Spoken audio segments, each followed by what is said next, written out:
Hi guys, how are you? Welcome back to the channel. Welcome back to another video. Today we're going to talk about San Martin again. And in today's video, we're going to talk about a piece that I am super excited about. I know that I started a lot of videos like this, but this one was actually quite cool.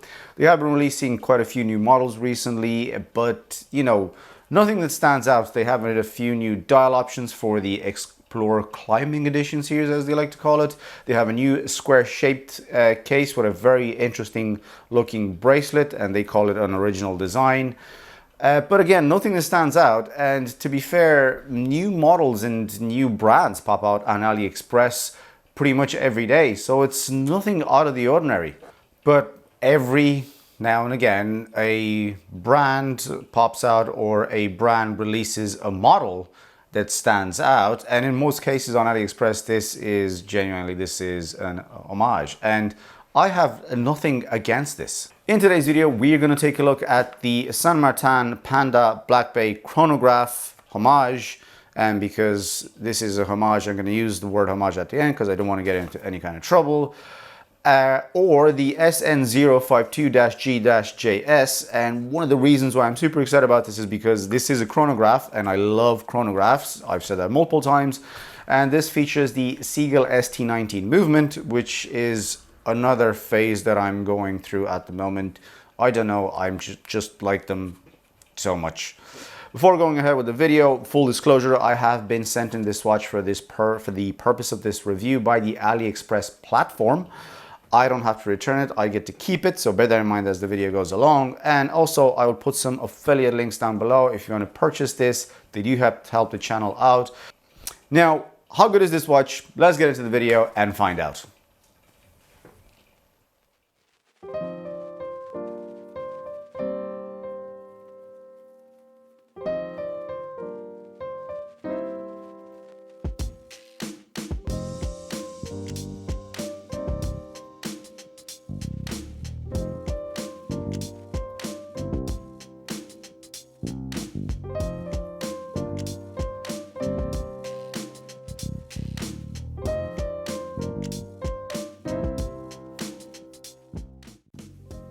I've had a few San Martins at this stage, and every time I rave about how good the build quality is, and this one is definitely no exception.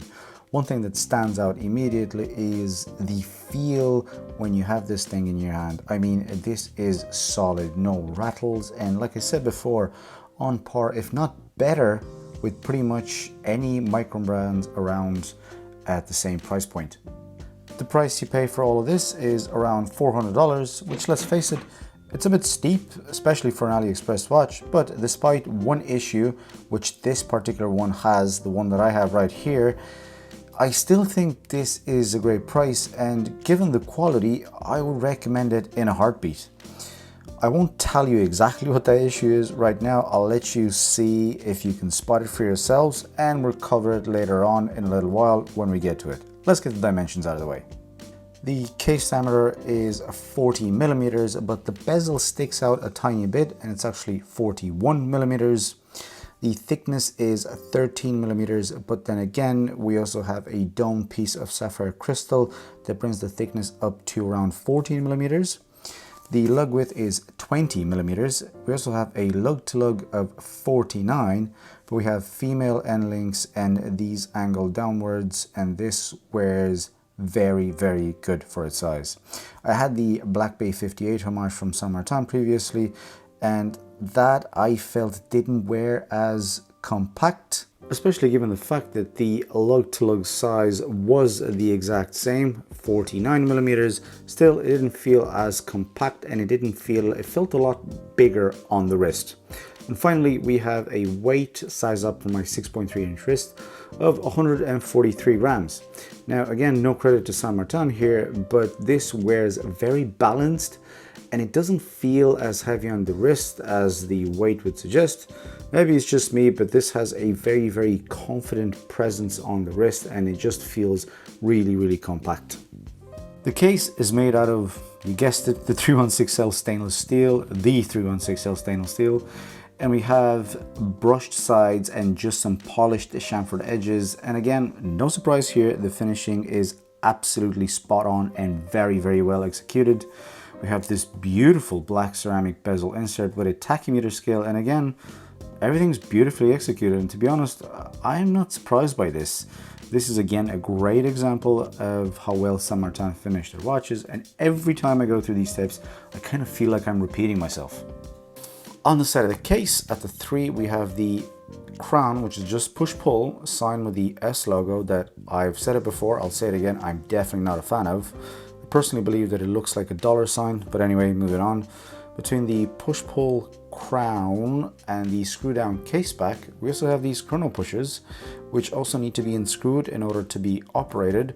We still have a stated water resistance of 100 meters, which again, just gives that bit of peace of mind, which is always welcome. 100 meters is always better than 50 meters. It'll pretty much take any kind of day-to-day activity that you might throw at it.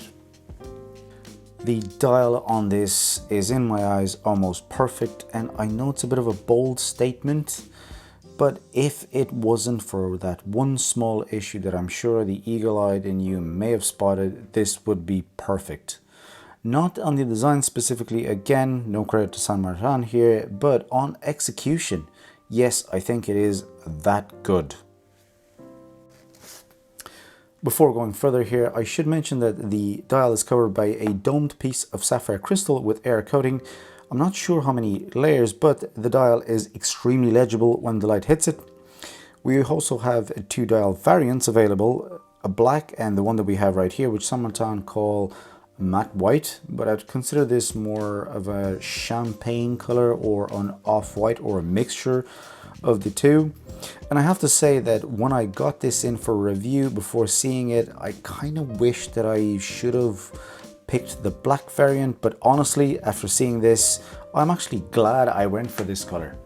All the indices are applied here and they have this polished finish on them which complement the iconic snowflake hands, and like I was saying, my biggest fear with this was the legibility, but that finish, that polished finish on the indices and hands kind of makes everything that much easier to read. Again, especially when the light hits it, kind of gives them a bit of a contour, if I can use the term. At the 3 and 9, we have the chronograph subdials, and at the 3, we have the 30-minute counter for the chronograph function, and at the 9, we have the running seconds hand. They're both in black and they're both slightly recessed, which gives them a bit of depth.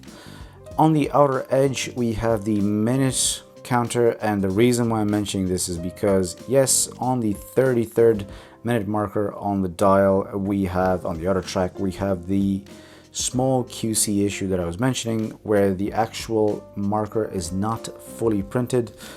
And honestly, I'm a bit surprised because it's Saint Martin, and not surprised also, and I'll tell you why.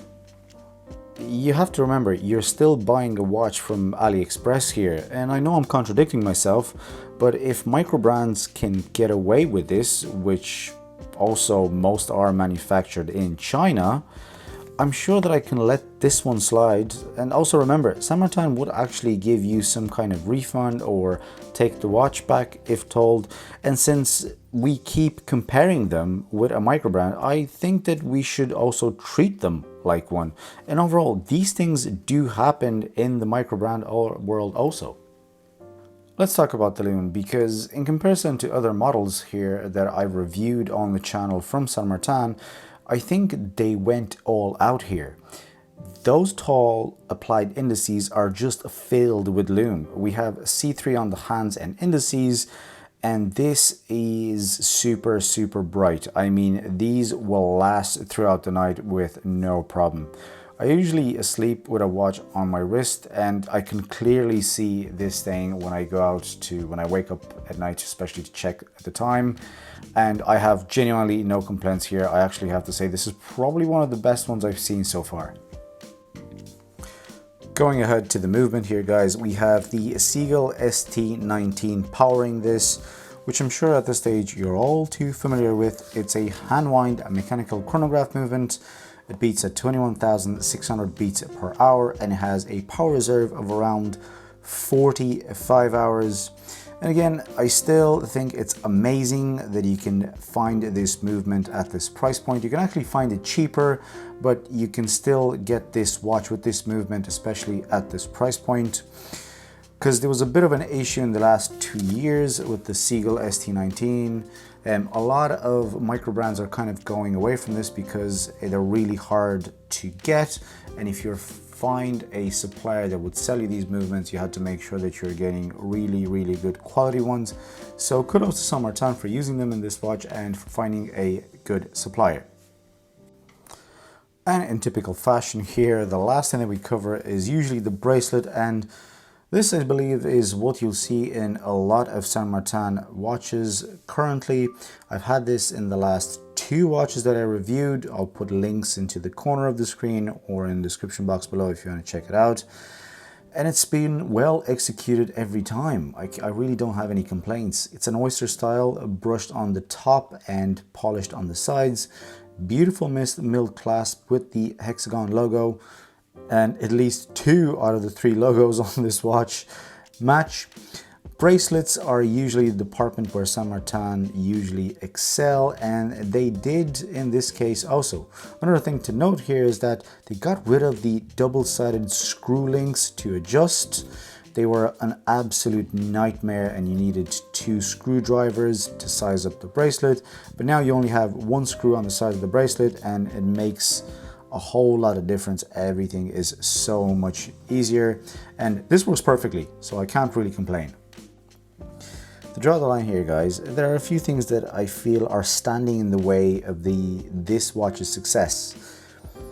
Maybe it's just me analyzing things too much, but first of all, you have the price, which is still $400.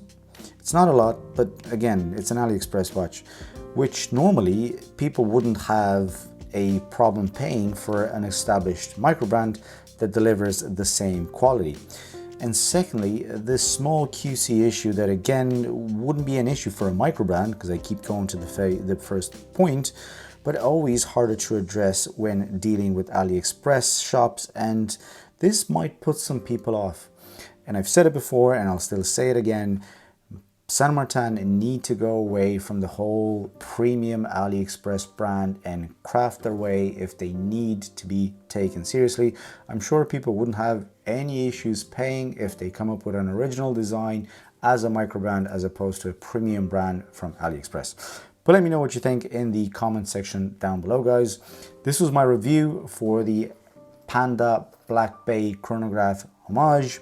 Thank you very, very much for tuning in. Don't forget to click a like, subscribe to the channel if you haven't so. It really, really helps. And I'll see you guys in the next video. Bye-bye now.